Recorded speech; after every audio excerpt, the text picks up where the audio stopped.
എനിക്ക് 2000 വോട്ടും എൻ്റെ എതിർ സ്ഥാനാർത്ഥിക്ക് 500 വോട്ടായിരുന്നു അന്നുണ്ടായിരുന്നിട്ടുള്ളത്. പിന്നീട് ഞാൻ യൂണിവേഴ്സിറ്റി യൂണിയനിൽ മത്സരിച്ചിട്ടുണ്ട്, ലോ കോളേജിൽ ചെയർമാനായിട്ട് മത്സരിച്ചിട്ടുണ്ട്, സ്റ്റുഡൻസ് കൗൺസിലായി മത്സരിച്ചിട്ടുണ്ട്, മൂവാറ്റുപുഴ ബാർ അസോസിയേഷൻ്റെ സെക്രട്ടറി ആയിട്ട് എന്നെ തിരഞ്ഞെടുത്തിട്ടുണ്ട്.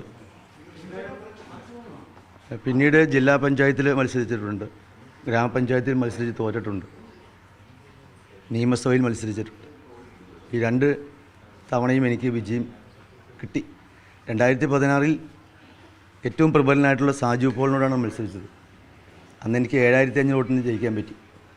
2ാം ടൈമിൽ എനിക്ക് അത്ര അനുകൂലമായ ഘടകമല്ലായിരുന്നു, ജയിക്കാനുള്ള ഘടകങ്ങളില്ലായിരുന്നു. അന്ന് 2020 കൂടി വന്ന് മത്സരിച്ചു. BJP വേറെ കാൻഡിഡേറ്റ് നിർത്തി. അങ്ങനെ വളരെ വാശിയേറിയ പോരാട്ടം നടന്നപ്പോഴും എനിക്ക് 2900 വോട്ടിന് ജയിക്കാൻ പറ്റി.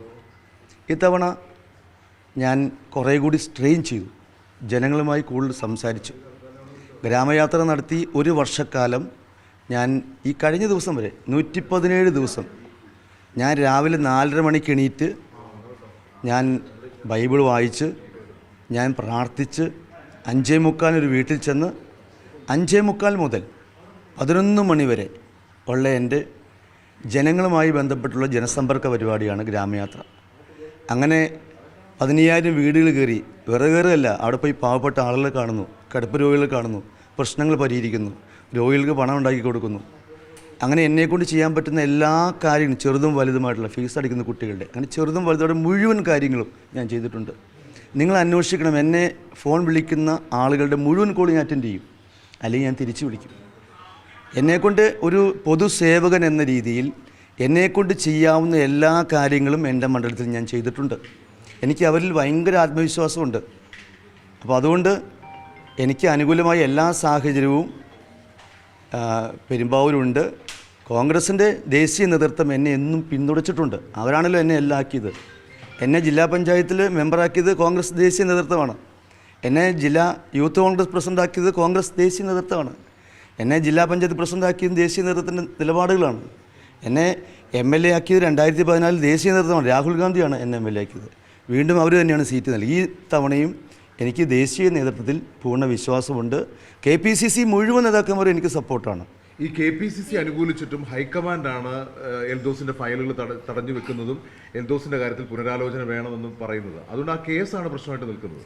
26-ാം തീയതിയുള്ള കേസ് എന്തായിരിക്കും?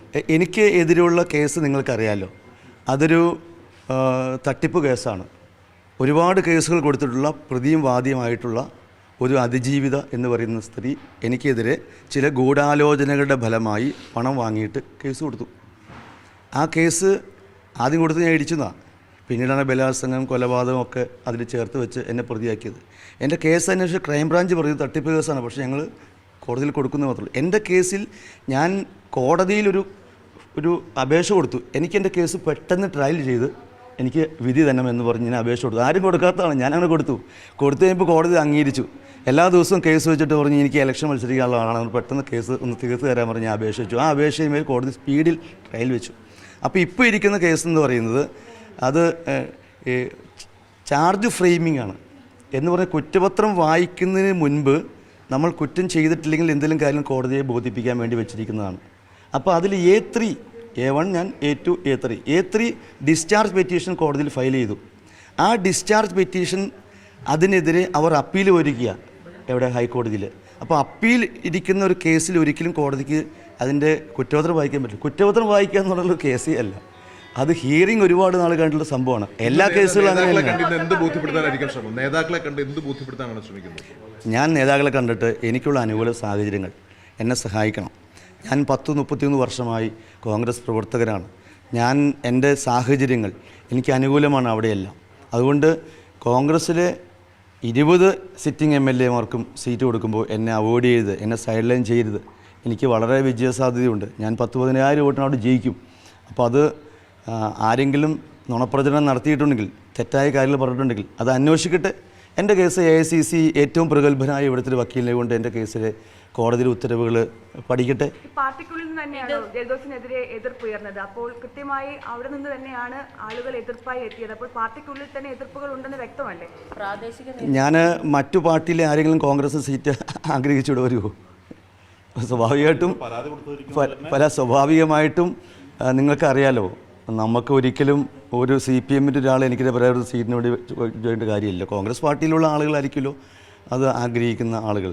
അത് എനിക്കതിൽ തെറ്റ് പറയാനൊന്നുമില്ല. 100%, 101% ഞാൻ ജയിക്കും. പാർട്ടി തീരുമാനം എനിക്ക് ഒരിക്കലും എതിരാവത്തില്ല. എങ്ങനെ സത്യം അടക്കം പല റൂമേഴ്സും രാജ്യഭീഷണി മുഴക്കി എന്നുള്ള ചില അഭ്യൂഹങ്ങൾ ഉയരുന്നുണ്ട്. അതൊന്നും സത്യസന്ധമായ കാര്യങ്ങളല്ല. അതിലൊന്നും എനിക്ക് പറയാനില്ല. എനിക്ക് പെരുമ്പാവൂരിലെ മുനിസിപ്പൽ ചെയർമാൻ, പെരുമ്പാവൂരിലെ 7 പഞ്ചായത്ത് പ്രസിഡന്റ്, പെരുമ്പാവൂരിലെ ബ്ലോക്ക് പഞ്ചായത്ത് പ്രസിഡന്റ് അടക്കമുള്ള നല്ലൊരു ശതമാനം ജില്ലാ പഞ്ചായത്തിലെ മുഴുവൻ അംഗങ്ങൾ, കോൺഗ്രസിൻ്റെ മണ്ഡലം പ്രസിഡന്റുമാരിൽ ഒരാളൊഴികെ ബാക്കി മുഴുവൻ പേരുടെയും പിന്തുണ എനിക്കുണ്ട്. എനിക്ക് എഴുതി തന്നിട്ടുണ്ട്, AICC അയച്ചിട്ടുണ്ട്. നിങ്ങൾ അന്വേഷിക്കുക. ബൂത്ത് പ്രസിഡന്റുമാർ 75% അധികം ആളുകൾ എന്നെ സപ്പോർട്ട് ചെയ്യുന്നു. മണ്ഡലം പ്രസിഡന്റുമാർ എന്നെ സപ്പോർട്ട് ചെയ്യില്ല എന്ന് ഞാൻ പറയുന്ന ആളും എന്നോട് രഹസ്യമായിട്ട് എനിക്കാണ് സപ്പോർട്ട് പറഞ്ഞിട്ടുള്ളത്. ആരോപണത്തിൽപ്പെട്ട ആളാണ് M. വിൻസെന്റ്. പക്ഷെ അദ്ദേഹത്തിന് ഒരു തർക്കവുമില്ലാതെ ക്ലിയർ ചെയ്ത് പോയി. ഇതിനേക്കാൾ ഗുരുതരമായ ആരോപണം ഉയർന്ന, ആത്മഹത്യ അടക്കമുള്ള വിവാദങ്ങൾ ഉയർന്ന IC ബാലകൃഷ്ണൻ ഇത് ക്ലിയർ ചെയ്ത് പോയി. അപ്പോൾ താങ്കളെ മാത്രം സൈഡ് ലൈൻ ചെയ്യുന്നത് എന്തുകൊണ്ടായിരിക്കാം? അല്ല, അവർക്ക് നല്ലത് വരട്ടെ, അവരെ ദൈവം അനുഗ്രഹിക്കട്ടെ, നല്ലൊരു കാര്യമല്ലേ. അതിൽ എനിക്ക് കുഴപ്പമില്ല. അവർ നന്നായി ജയിച്ചു വരാൻ സാധ്യതയുള്ള ആളാണ്, നന്നായി വരട്ടെ. എൻ്റെ കാര്യത്തിൽ അവസാനം ഒരു തീരുമാനം ഉണ്ടാകും എന്നുള്ളതാണ് പ്രതീക്ഷ. അങ്ങനെ ഒരു കൃത്യമായി അന്വേഷിച്ച് കേസ് ക്ലിയർ ചെയ്തിട്ട് AICC എനിക്ക് അനുകൂലമായ തീരുമാനം എടുക്കട്ടെ. ദൈവം എന്നെ അനുഗ്രഹിക്കായിരിക്കും. അല്ല, എന്തുകൊണ്ടാണ് ഈ കേസിനെ കുറിച്ചുള്ള കാര്യങ്ങൾ ഇത്രയും നാളുമായിട്ട് ഹൈക്കമാൻഡിനെ ബോധ്യപ്പെടുത്താൻ കഴിയാതെ പോയി? ഇതെല്ലാവർക്കും അറിയാം. നമ്മുടെ നാട്ടിൽ കേസുണ്ടായി കഴിഞ്ഞാൽ അത് KPCCക്ക് ബോധ്യപ്പെടുത്തുന്ന അടിസ്ഥാനത്തിലാണല്ലോ എന്നെ സംഘടനാ കാര്യങ്ങളിൽ നിന്ന് 6 മാസം സസ്പെൻഡ് ചെയ്ത് പിൻവലിച്ചത്, AICC സമ്മേളനത്തിൽ പങ്കെടുത്തത്. അതുകൊണ്ടല്ലേ ഞാൻ ഒരു ദിവസം പോലും ജയിലിൽ പോയിട്ടില്ല.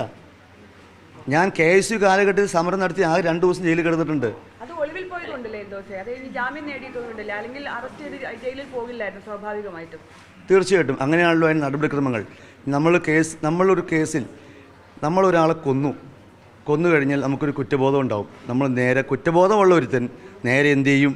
നേരെ സ്റ്റേഷനിൽ ചെന്ന് അവിടെ കീഴടങ്ങി അവൻ അതിൻ്റെ നടപടിക്രമം ചെയ്യും. ഞാൻ കുറ്റം ചെയ്തിട്ടില്ല. ഞാൻ കീഴടങ്ങിയാണോ കണ്ടിട്ടുള്ളത്? കുറ്റം ചെയ്ത എല്ലാവരും കീഴടങ്ങിയല്ല കണ്ടുള്ളൂ. ഞാൻ എൻ്റെ സ്വഭാവ സവിശേഷത പറയുന്നത്, ഞാൻ കുറ്റം ചെയ്യാത്ത ഒരാളാണ്. ഞാൻ ബഹുമാനപ്പെട്ട കോടതിയിൽ, സെഷൻസ് കോടതി, ഏറ്റവും താഴെയുള്ള സെഷൻസ് കോടതിയിൽ പോയി ഞാൻ പറഞ്ഞു. എനിക്ക് അവിടെ നിന്ന് ജാമ്യം കിട്ടി. എനിക്ക് വിധിയുണ്ട്, നിങ്ങൾ വിധി പരിശോധിക്കുക. ഗവൺമെൻറ് എനിക്കെതിരെ ഹൈക്കോടതിയിൽ അപ്പീൽ, ഹൈക്കോടതിയിൽ വിധി പരിശോധിക്കുക. നമ്മളങ്ങനെ ആ രീതിയിൽ സംസാരിക്കില്ലേ. ഞാൻ ബഹുമാനപ്പെട്ട രമേശ് ചെന്നിത്തലയുമായി ഇന്നലെ രാത്രി കൂടിക്കാഴ്ച നടത്തി അദ്ദേഹം നാട്ടിലേക്ക് തിരിച്ചുപോയി. ഞാനിന്ന് ബഹുമാനപ്പെട്ട പ്രതിപക്ഷ നേതാവ് ശ്രീ VD സതീശൻ സാറുമായിട്ട് കൂടിക്കാഴ്ച ആഗ്രഹിക്കുന്നുണ്ട്.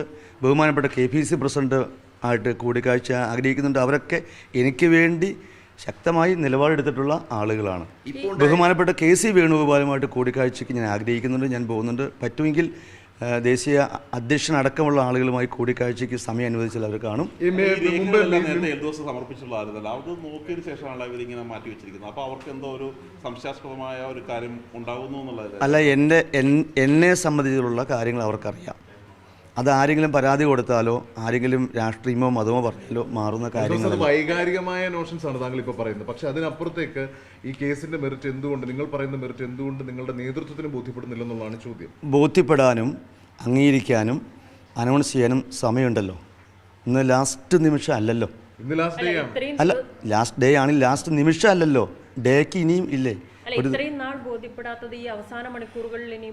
ചിലർക്ക് അങ്ങനെ ചില സംഭവങ്ങളിൽ അങ്ങനെ നടക്കും. ഈ സഭകളുടെ ചിലർക്ക് നടക്കും, ചിലർക്ക് നടക്കില്ല. സഭകളുടെ സമ്മർദ്ദത്തിൽ എൽദോ ഒരു കരുവായി മാറുന്നുണ്ടോ? ഏത് സഭയുടെ? ഇപ്പൊ നിങ്ങൾ യാക്കോബായ സഭയാണ്, അവിടെ സിറോ മലബാർ സഭയുടെ പ്രാതിനിധ്യം വേണമെന്നടക്കം മതമേലധ്യക്ഷന്മാരടക്കം ആവശ്യപ്പെട്ട് അങ്ങനെ ആരും ആവശ്യപ്പെട്ടിട്ടില്ല. ക്രിസ്ത്യൻ സഭകളിൽ അങ്ങനെയൊന്നും ആവശ്യപ്പെടാറേ ഇല്ല. അതൊക്കെ ആത്മീയമായി പോകുന്ന, ക്രിസ്ത്യാനിറ്റിയിലൂടെ പോകുന്ന ആളുകളാണ്. അവരൊന്നും അധികം രാഷ്ട്രീയത്തിലൊന്നും ഇടപെടാറില്ല. ബഹുമാനപ്പെട്ട PB തങ്കച്ചൻ സാർ അവിടെ 20 വർഷക്കാലം MLA ആയിരുന്നു. ബഹുമാന സാജു പോൾ അവിടെ 15 വർഷക്കാലം MLA ആയിരുന്നു. ഞാൻ 10 വർഷക്കാലം MLA. അവർ രാഷ്ട്രീയം അതൊന്നും നോക്കിയിട്ടൊന്നുമല്ല. അവിടെ പരമ്പരാഗതമായി പോകുന്ന രീതിയിൽ കാര്യങ്ങൾ പോകുന്നു എന്ന് മാത്രമേ ഉള്ളൂ. എല്ലാ സഭയുടെയും പിന്തുണ എനിക്കുണ്ട്. ക്രിസ്ത്യൻ സഭ മാത്രമല്ല, മുസ്ലിം സഹോദരങ്ങളുടെ പിന്തുണ എനിക്കുണ്ട്. ഹൈന്ദവ സഹോദരങ്ങളുടെ പിന്തുണ എനിക്കുണ്ട്. എനിക്ക് വലിയ ലീഡ് ജയിക്കാൻ പറ്റും. കേരള ചരിത്രത്തിലെ, പെരുമ്പാവൂർ ചരിത്രത്തിൽ ആദ്യമായിട്ടാണല്ലോ എല്ലാ പഞ്ചായത്തിലും മുനിസിപ്പാലിറ്റിയിലും ഭരണം കിട്ടിയത്. അതേപോലെ തന്നെ പെരുമ്പാവൂരിൽ ഇലക്ഷൻ നടന്നാൽ എനിക്ക് സീറ്റ് കിട്ടിക്കഴിഞ്ഞാൽ ഞാൻ അവിടുത്തെ ഏറ്റവും വലിയ മാർജിനിൽ ലീഡിൽ ജയിക്കും.